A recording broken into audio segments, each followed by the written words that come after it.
Voilà, donc on se retrouve en direct de Marrakech, du Palmery Golf Palace, avec Nasser Larguette, notre invité, avec Hicham Khalifi, avec Belaïd Bouimid, avec Amine Birouk et Zdine Amara.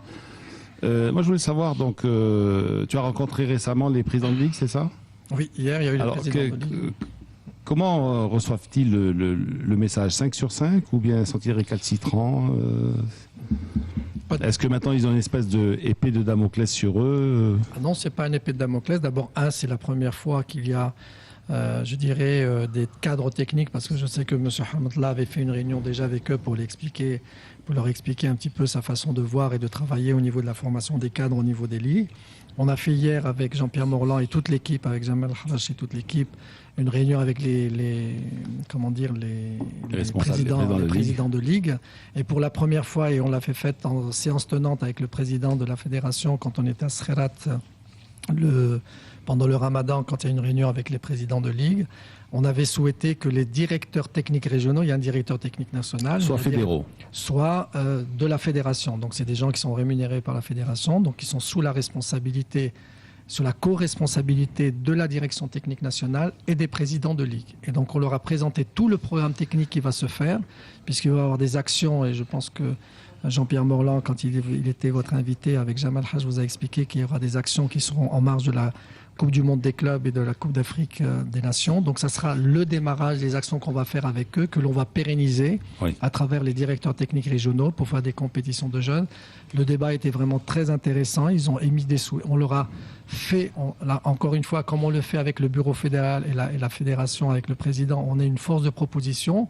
Une fois que c'est acté, on met en œuvre. Donc on a fait la même chose avec les présidents de ligue. Ça sera une espèce On a choisi collégialement les conseillers techniques régionaux que l'on va mettre en place dans chaque région. Donc on est pratiquement en phase sur tous les directeurs techniques régionaux qui vont être sous leur responsabilité avec une convention entre la fédération et la ligue pour les actions. Et donc c'est vrai, ça a été une réunion très très très enrichissante. Et puis ça va être le départ de notre football au niveau des ligues. Alors c'est un prêt-à-porter ou bien ils mettront la main à la pâte aussi, les ligues?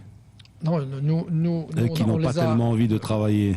Non, ils ont montré une grosse volonté. Pour une fois, on s'intéresse à eux. C'est vrai que jusqu'à maintenant, moi, je commence à peine depuis le mois d'août à comprendre un petit peu le fonctionnement au niveau des ligues. Je sais que très longtemps, les ligues ont été délaissées par le pouvoir central, c'est ça? Ont été délaissées. Il n'y avait pas d'action. C'est vrai qu'ils souffraient un petit peu de moyens aussi financiers. Et de directives aussi. Très peu d'input. Mais c'est vrai qu'aujourd'hui, il y a deux axes. Le premier, c'est vraiment avoir une politique qu'on doit impulser dans la continuité sur le temps. Il ne faut pas seulement sur du court terme. Par exemple, si les actions qu'on va faire en marge de la Coupe du Monde des clubs et puis de la Coupe d'Afrique des Nations, ça soit qu'un flash, c'est voué à l'échec. Nous, on veut faire démarrer ce type d'action et leur dire, voilà, vous êtes capable de faire ça. Et on va continuer sur ces actions-là dans le long terme.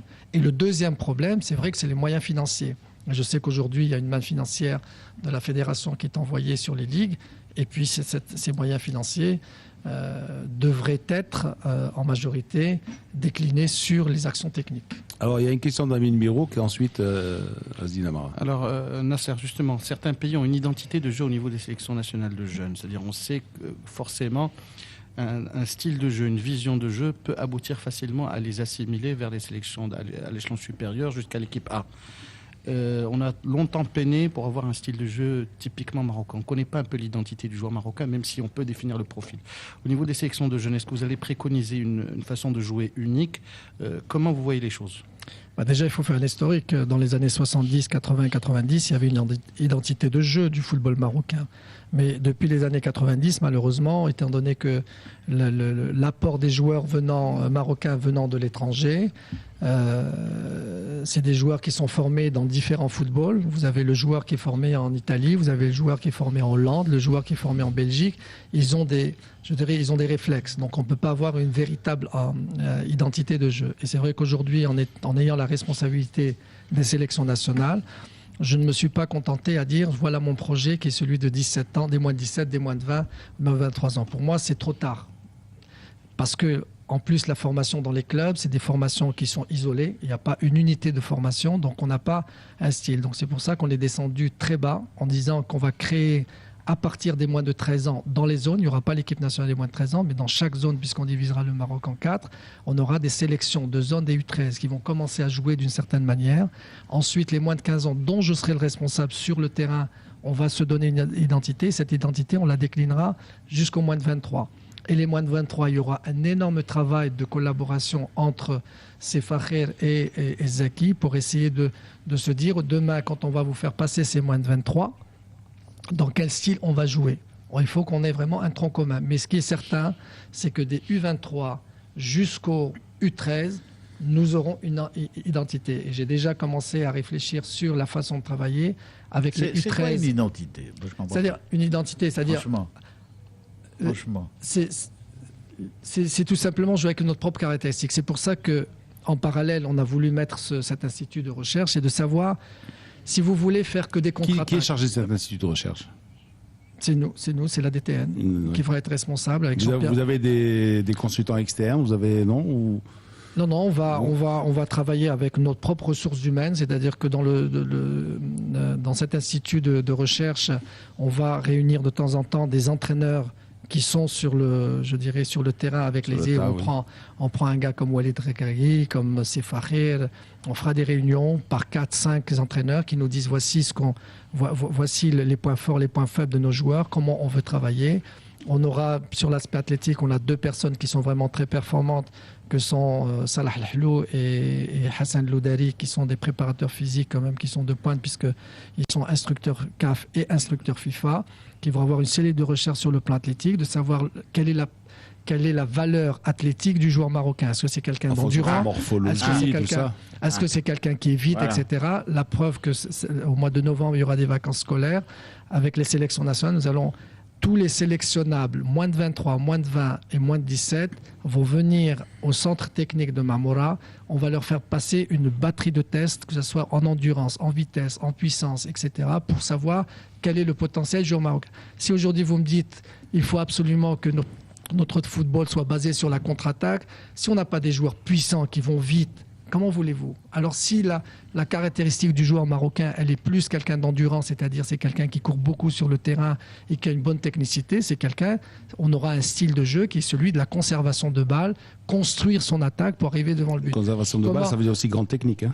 Exactement. Et aujourd'hui, puisque j'ai eu la chance quand même de travailler sur l'Académie Mohamed VI de foot, et pendant 2 ans, je suis parti dans toutes les régions du Maroc avec ma petite chaise pour faire de la détection, je sais que le Marocain a un rapport avec le ballon qui est exceptionnel, tout jeune. C'est-à-dire qu'il peut faire tout avec le ballon, lui tout seul. Dès qu'on lui met un partenaire, encore plus un adversaire, ça devient très compliqué. C'est-à-dire que la technique collective, elle n'existe plus. Où jouer? Est-ce que je joue dans l'espace? Est-ce que je joue dans les pieds? De quelle manière? Ça, c'est compliqué. Donc si on ne le travaille pas en amont... La vision aussi. Bien, mais la vision, on peut en discuter. Moi, le débat est très ouvert et c'est très intéressant. C'est un point qu'on développera avec les entraîneurs. C'est-à-dire se situer dans l'espace. C'est-à-dire toi, porteur du ballon, tu dois te situer dans l'espace par rapport aux autres. Est-ce que si moi, je suis un très bon joueur technique, je dirais technique collective, est-ce que si j'ai cette bonne technique collective, je vais avoir le temps de me déplacer dans un endroit, je vais pouvoir voir, parce que quand le ballon sur la trajectoire de la passe va m'arriver, si je suis un technicien, je sais faire ce que je veux avec le ballon, je vais avoir le temps de regarder, de voir autour de moi où sont mes partenaires, où sont les adversaires. Où vais-je prolonger l'action? Voilà, et je peux pouvoir mettre du rythme. Vous prenez une action du but de Yajour hier, le ballon est de derrière, on joue sur Mrabot qui s'appuie sur le défenseur, il fait une déviation en une touche sur Khaliki qui centre en une touche, il y a but derrière. Donc ça veut dire que déjà Mrabot a anticipé sur la course à Khaliki. Khaliki a vu l'espace où il devait courir. Donc il a couru dans l'espace sans savoir si... C'était assez aéré comme phase. Attention, la phase était aérée. Hein. Non, Je suis d'accord. Prenons les bonnes choses. Oui, bien sûr. C'est-à-dire, C'est une bonne chose. C'est juste pour répondre. Favorisé aussi par. C'est juste pour répondre à la question de dire est-ce que style ou pas style. C'est d'abord. Il y avait presque pas d'opposition, tu vois, sur l'action. Faisons une recherche de ce qu'est le joueur marocain pour pouvoir se dire est-ce qu'on est plus je dirais, un peuple de football qui va plus maîtriser je dirais, les attaques placées, pour après, bien sûr, utiliser des techniques de vitesse sur les 20 derniers mètres, parce que 20 derniers mètres, il y a une densité extraordinaire. Si on n'est pas capable de jouer en une touche, deux touches, la technique de vitesse, c'est le 1-2, c'est le 1-2-3, c'est la déviation, c'est le dribble aussi. Donc, si on n'inculque pas ça, déjà chez les U13 et les U15, on aura des difficultés. Donc, pour répondre, est-ce qu'on aura un style ? Il n'y a pas forcément mais ce sont les caractéristiques de nos jeunes qui vont nous permettre de travailler de telle ou telle manière. Tu voulais poser une question ? Oui, moi je reviens au centre de formation. Il y a beaucoup d'argent qui est plus ou moins délapidé, qu'on donne à des équipes pour des pseudo-centres de formation. Est-ce que vous allez réguler tout ça ? Est-ce que vous allez labelliser les centres de formation ? Est-ce que la manne financière qu'on donne, vous allez la maîtriser ? C'est-à-dire, pratiquement, tu dis il y a 16 clubs touchent la même chose. Non, maintenant, Résultat ou pas résultat. Dès que tu mets 4 murs, on te donne 1 million, 1,2 million, je crois, par an, etc. Alors que la plupart du temps, c'est désertique, il n'y a personne. Non, maintenant, ça a changé. Tu sais, il y a un volet qui relève du président. Il l'a expliqué. Maintenant, il y a des conditions. Et maintenant, lui, c'est le volet technique. Voilà. Parce que ça, c'est le président. Et la dernière fois, il l'a expliqué. Le gendarme financier, c'est pas lui. Hein. C'est pas lui. Lui, il va faire son petit rapport. Mais lui, après, il est en même temps gendarme financier parce qu'il peut mettre. Non, lui va transmettre. On va le laisser. Je pense que la réflexion, elle est par étapes. C'est vrai qu'à un moment donné, justement, en 2007, quand on a commencé le projet de l'académie, ça avait une raison, cette académie. C'est-à-dire, comme les centres de formation n'étaient pas fonctionnels et puis ne travaillaient pas, Sa Majesté a souhaité lancer ce projet-là pour donner un exemple et puis qu'on puisse se remettre un petit peu au travail au niveau de la formation des jeunes. Donc à ce moment-là, la fédération s'est dit comment on va impulser. Donc l'idée qui leur est arrivée, c'est de dire on va financer des centres de formation, qui pour moi n'était pas forcément la bonne solution, parce que construire un centre, c'est construire un bâtiment. Mais nous, il faut qu'on construise un état d'esprit de formation et non pas un bâtiment. Un bâtiment, il servira à quoi si vous ne mettez pas à l'intérieur les ingrédients, les ingrédients exactement. Le football aujourd'hui, c'est une affaire humaine. S'il n'y a pas les bons hommes au bon endroit pour pouvoir avancer, c'est vous. Aujourd'hui, c'est une proposition et c'est là encore, c'est le bureau fédéral qui décidera. C'est de dire de ne pas donner d'argent comme ça. Il y a des centres de formation aujourd'hui qui sont bâtis. Ils vous disent qu'on va commencer la formation le jour où on va m'équiper ma cuisine, on va m'équiper ma salle de musculation, etc. Mais ça, c'est un faux problème. Est-ce que vous avez les cadres nécessaires ? Est-ce que vous avez un environnement pour les jeunes ? Même s'il n'y a pas de bâtiment, qui a un état d'esprit de formation, vous pouvez faire de la formation. Je le répète. C'est ce qu'on faisait sur les terrains vagues à un moment. J'ai l'impression de radoter comme un vieux. Quand j'étais à Qnetra et que j'ai grandi là-bas, il y avait un certain Allah yarhamou Souéré qui avait un petit terrain à côté du terrain du CAC. Il a sorti des joueurs extraordinaires parce qu'il avait cette fibre de la formation. Il avait cette fibre. Et en plus, Kenitra était un des clubs formateurs comme le MAS, comme d'autres équipes. Comme la plupart des clubs. Et aujourd'hui, est-ce que c'est un bâtiment qui va me sortir des joueurs ? C'est une hérésie. Ce sont les hommes, hommes qui seront sur le terrain. Donc aujourd'hui, par rapport à la question de Asdine, effectivement, aujourd'hui, la proposition qui va être faite et on a commencé déjà à y penser avec le président Al-Rja, c'est de faire en sorte que les centres de formation doivent répondre bien sûr à un cahier des charges, mais surtout être récompensés financièrement au mérite. C'est quoi le mérite ? Je fais quoi ? Je fais de la formation, c'est-à-dire que je détecte un gamin et je l'amène pour mon équipe première, c'est-à-dire signer son premier contrat pro. Nombre de contrats pro, c'est égal à tant de points. Si ce joueur a signé contrat pro, combien de matchs il joue avec l'équipe première dans une saison ? Ou éventuellement, si l'équipe première, c'est une grosse machine qui doit jouer la Champions League, est-ce qu'on est capable de le prêter ? Et quand il est prêté dans un club, il comptabilise des points pour son club. Ensuite, le nombre de joueurs qu'ils nous fournissent pour les équipes nationales, à partir des moins de 15, moins de 17, etc., et qui jouent des compétitions officielles. Donc tout ça, la scolarité.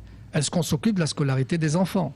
Donc ça, ce sont des paramètres qui sont quantifiables, qui peuvent permettre à un centre de formation qui a des terrains. Ça, c'est le plus important. Avoir des cadres, sans parler de bâtiments, là, c'est des gens qui vont avoir le maximum. Il faudra les rémunérer en conséquence. Aujourd'hui, ce qu'il faut savoir, c'est que vous avez des clubs qui n'ont pas de centre de formation et qui ont touché de l'argent. Il y a des clubs qui font de la formation et qui ont les infrastructures. Et qui touchent la même chose que les autres. Pas la même chose, mais à 500 000 dirhams près, 600 000 dirhams près, ils touchent.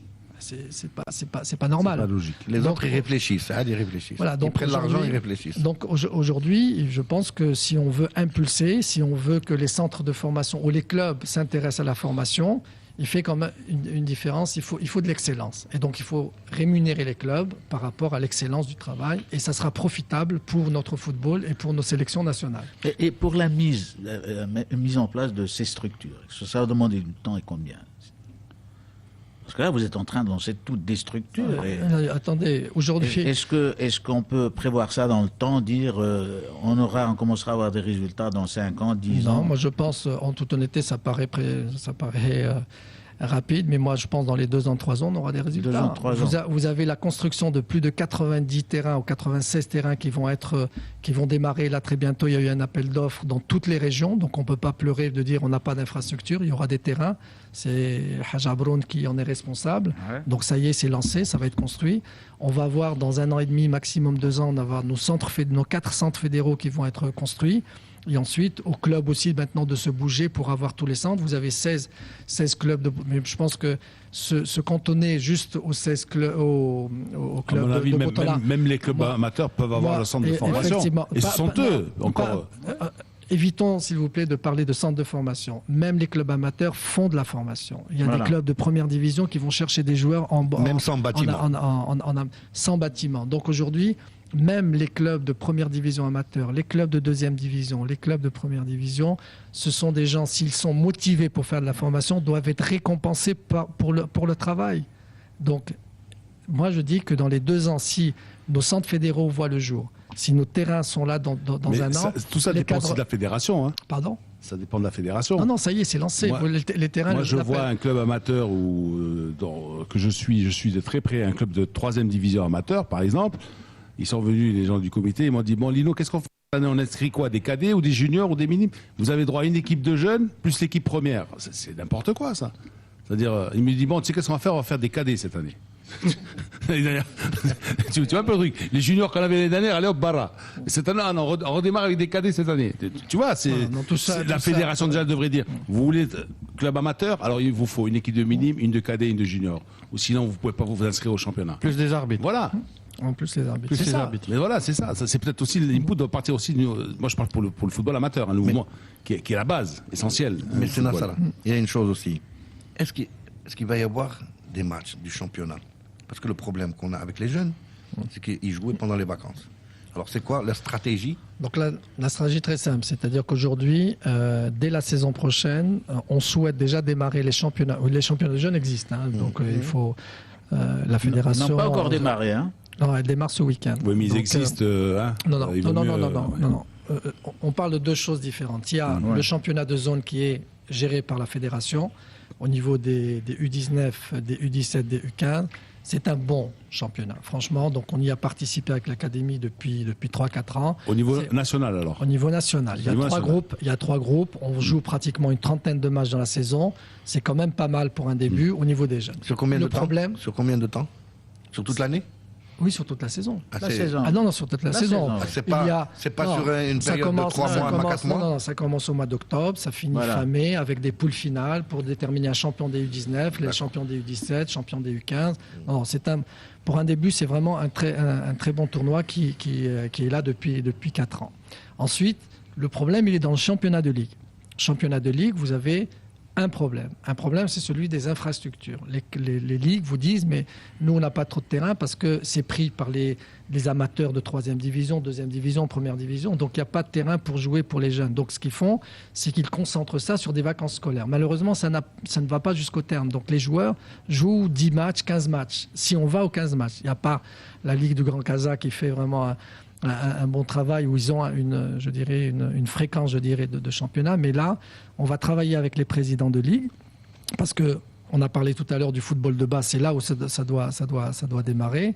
Donc on va demander dès la saison prochaine que d'abord le championnat commence au mois d'octobre. On n'aura pas d'excuses parce que il y aura des terrains sur les 96 terrains qui vont être construits. On aura des infrastructures. Il faudra que ça démarre au mois d'octobre. Et le championnat de zone, au lieu de démarrer là au mois d'octobre, il faudra qu'il démarre au mois de septembre pour avoir plus de plages, pour faire des concentrations, des perfectionnements pour les joueurs, les meilleurs joueurs, que ce soit amateurs, que ce soit ceux qui appartiennent au club de Botola, pour pouvoir faire du perfectionnement. Et on va exiger que ce soit au niveau de la Ligue, que ce soit au niveau des zones, qu'on ait en fin de saison minimum 25-30 matchs pour chaque jeune, maximum une quarantaine de matchs dans la saison. Alors Nasser, on a parlé de l'élément endogène, c'est-à-dire du produit de base marocain. Il ne faut pas négliger les Marocains du monde, c'est-à-dire ces pépites qu'on doit arriver à conserver ou en tout cas à intéresser. Alors qu'est-ce que compte faire la DTN par rapport aux plus jeunes ? Est-ce que c'est une condition sine qua non aussi ? Alors, il y a une question d'un journaliste qui m'a appelé une fois pour me dire que pensez-vous des joueurs qui refusent la sélection nationale ? La première chose, c'est de leur poser à eux la question. C'est pas à moi d'y répondre. Par contre, je dis, si je vous réponds, je fais une faute professionnelle parce que je ne m'occupe pas de ceux qui sont au Maroc. Ça, c'est essentiel. C'est qu'on voit ce qu'on a comme potentiel, comment on peut les faire travailler, pourquoi demain, à Haddadi, on n'en a pas au Maroc. Pourquoi un Belarabi, on ne l'a pas au Maroc. Pourquoi ? Donc c'est ça l'objectif, c'est se dire, il faut les faire. Parce que moi, j'ai eu des gamins avec l'académie, puisque je ne m'occupe plus de l'académie. Il y a des gamins 2004, 2005, 2003, 2000. C'est exceptionnel. J'ai vécu 25 ans en France. Je n'ai pas vu des gamins qui sont aussi doués. Mais ces gamins-là, ils se perdent dans la nature parce qu'on s'en occupe qu'à partir de 14-15 ans. Ouais. Après, pour la question à Amine sur les joueurs marocains de l'étranger, il y a déjà des recruteurs. Il y a Bossaboun sur la Hollande, il y a Moukrim sur la Belgique, il y a Chouari sur la France. Donc on va étoffer un petit peu notre réseau de recrutement. De scouting. Et donc je vais faire bientôt une tournée de 15 jours pour les voir comment ils travaillent. Et je souhaite qu'on touche les gamins à partir de l'âge de 14-15 ans. Qu'on puisse les voir, on va leur faire des rassemblements comme l'a fait à l'époque. On n'a rien inventé parce qu'à l'époque, avec Steve Jamel, avait fait cette opération-là. Il rassemblait les joueurs sur place pour voir leur potentiel. Et les meilleurs, puisqu'on aura le temps de les comparer avec ce qu'on a, les meilleurs viendront en concentration ici. Mais avant, on leur fera des concentrations là-bas sur place et on les suivra. Ça me paraît important d'avoir un œil sur eux. Et il ne faut pas négliger une chose, parce que là aussi, c'est vrai que c'est très difficile, parce que tout le monde veut se mêler, d'avoir la primeur, d'avoir un Haddadi. Tout le monde appelle à droite, à gauche, du magasinier jusqu'à l'entraîneur. Il faut que ça soit bien structuré. Et que demain, quand on va voir un joueur, il ne faut pas négliger une chose qui me paraît très importante, c'est de passer par le club. Le club, il faut le respecter, sinon il vous le verrouille. C'est taper à la porte, de dire, voilà, on ne vient pas vous prendre un joueur, on vient vous dire qu'il y a ce joueur qui est d'origine marocaine, la Fédération royale marocaine de football s'y intéresse. Après, c'est son choix. Et puis après, on va voir la famille pour dire, voilà, on suit votre enfant. Donc si demain vous avez un choix, sachez que le Maroc est intéressé par votre venue. Est-ce qu'on est obligé de faire ça ? Je pense que c'est nécessaire de le faire. C'est nécessaire. L'Italie fait ça en Argentine, ou au Brésil, ou l'Espagne fait ça au Venezuela, ou au Chili, au Colombie Moi, je dis qu'il faut tenter cette opération-là. Si c'est un échec, j'en assume la responsabilité. Il faudra voir une autre solution. Si demain, le club vous dit, écoutez, vous rentrez chez vous parce que nous, on ne veut pas vous présenter le gamin, j'irai voir les parents. Et si demain, le gamin il dit « mais moi, ça ne m'intéresse pas de jouer avec le Maroc », c'est sa responsabilité. Mais est-ce que ce n'est pas coûteux en temps moyen, au moment où on veut investir au niveau local avec une politique réellement endogène ? Si vous m'avez suivi, Blade, c'est que moi, ma priorité, elle est locale. D'accord ? Oui. Et que les garçons marocains qui sont à l'étranger ne doivent pas être négligés. Et que le joueur marocain de l'étranger qui viendra défendre nos couleurs, ça doit être un top niveau. Ce n'est pas un joueur de seconde zone ou de troisième zone. Voilà. Donc si on n'a pas un suivi dès l'âge de 14-15 ans, c'est voué à l'échec. Donc moi, ça ne m'intéresse pas un joueur qui va venir faire le championnat des moins de 17 ans, le championnat des moins de 20 ans et disparaître dans la nature. Sinon, c'est de l'eau au moulin d'Aziz Daouda. Donc voilà, donc moi aujourd'hui il y a un suivi bien particulier qu'il faudra faire avec... Les suivis, c'est pour avoir les meilleurs. Exactement, et que le jour où on va choisir un joueur, ça sera le choix du meilleur pour venir être un plus pour notre équipe. Et ne pas avoir ceux qui n'arrivent pas à aller justement dans la sélection du pays où ils sont nés. Voilà, donc solution de facilité, alors ils se rabattent sur leurs origines. Moi, je voulais vous poser aussi une question par rapport aux entraîneurs. Est-ce que vous avez un partenariat avec les clubs étrangers? Est-ce que vous allez les envoyer? Parce qu'on a entendu qu'il y a peut-être des entraîneurs qui iront faire des stages au Real Madrid, à Barcelone, à Manchester City, machin. Non, ça c'est de la responsabilité. Bon, je ne sais pas si je réponds exactement à votre question. Dans le cadre de la formation des cadres de M. Ahmedallah, sûrement, comme on a fait en France quand je passais mes diplômes d'éducateur, on avait un stage obligatoire à l'étranger. Donc c'est nous qui faisions, on prenait notre responsabilité, on payait nous-mêmes nos stages. C'était une obligation. On allait faire effectivement un stage à l'étranger pour faire un mémoire et ensuite le présenter pour voir comment travaillent les autres nations. Par contre, nous, au sein de la direction technique nationale, il est prévu dans notre cellule de recherche, à la fois technique, tactique, physique, mentale, il y aura une cellule de certains entraîneurs qu'on enverra. On a commencé déjà des contacts avec notamment l'Argentine, avec le Brésil, avec des pays européens, pour que nous-mêmes, on aille voir comment travaillent les fédérations et les sélections nationales, comment travaillent les clubs, pour essayer d'améliorer un petit peu notre football. Mais il y a des contacts. Ce ne sont pas des partenariats, mais il y a des contacts juste,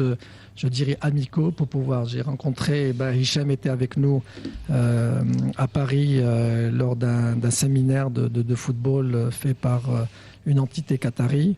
On a rencontré Juan Sébastien Véron, qui m'a mis en relation avec le responsable technique. Et donc, j'irai avec un cadre technique pour voir comment on travaille, parce qu'il est président d'un club argentin. Donc, il nous ouvre ses portes pour voir comment travailler les jeunes, parce que je suis toujours impressionné pourquoi l'Argentine? Parce que je suis impressionné par l'Argentine. D'abord, ils ont une grinta pas possible quand c'est des vrais compétiteurs. Donc, on a envie d'avoir des compétiteurs aussi ici chez nous. Ensuite, ils produisent énormément d'attaquants, ce qui est exceptionnel. Et puis, bien sûr, des défenseurs extrêmement rugueux. Donc c'est pour moi une référence par rapport au travail d'avenir que l'on veut faire. Monsieur Bielsa. Merci Nasser Larguet. On a voulu te poser d'autres questions, comme par exemple celle-là. Pourquoi la DTN ne peut pas intervenir au niveau de l'équipe A, même à long terme? Alors je l'ai dit dès le départ, je dis que la direction technique, la direction technique nationale, elle est au service du football marocain. Si demain Zeki et Fahir, qui sont eux responsables de l'équipe A et de l'équipe A prime, nous demandent d'aller superviser des matchs des adversaires, on est à leur disposition. Le prochain sélectionneur, vous ferez partie des gens qui le nommeront? Non, jamais. Jamais. On a une autre question qui dit qui pilote maintenant, c'est de M. Double Face, c'est sur Twitter, ton Twitter Lino, c'est qui pilote l'Académie Mohamed VI maintenant? L'Académie Mohamed VI est sur de bons rails. Il y a deux personnes il y en a un qui s'occupe de tout ce qui est technique, c'est Pascal Théo qui était le responsable des U19, et Mohamed Zrari qui a une implication un peu plus soutenue. Qui est sur le plan juridique, sur le plan financier, sur le plan administratif. Alors on va se quitter. Merci Nasser Larguet d'avoir été avec nous ce matin. À très bientôt sur nos ondes. On va passer le relais à Adil Omari qui a deux invités d'autres invités de qualité lui aussi, dans Saraha ou Raha. On est à Marrakech, donc le produit Marrakchi. Voilà, les deux Marrakchi. Alors, on parle des années 80, Gilles Meris, Mexico 86, la grande équipe. Et puis surtout Ahmed Bejan. Voilà. Oh, énorme. Énorme, l'a dit Lomari. Énorme.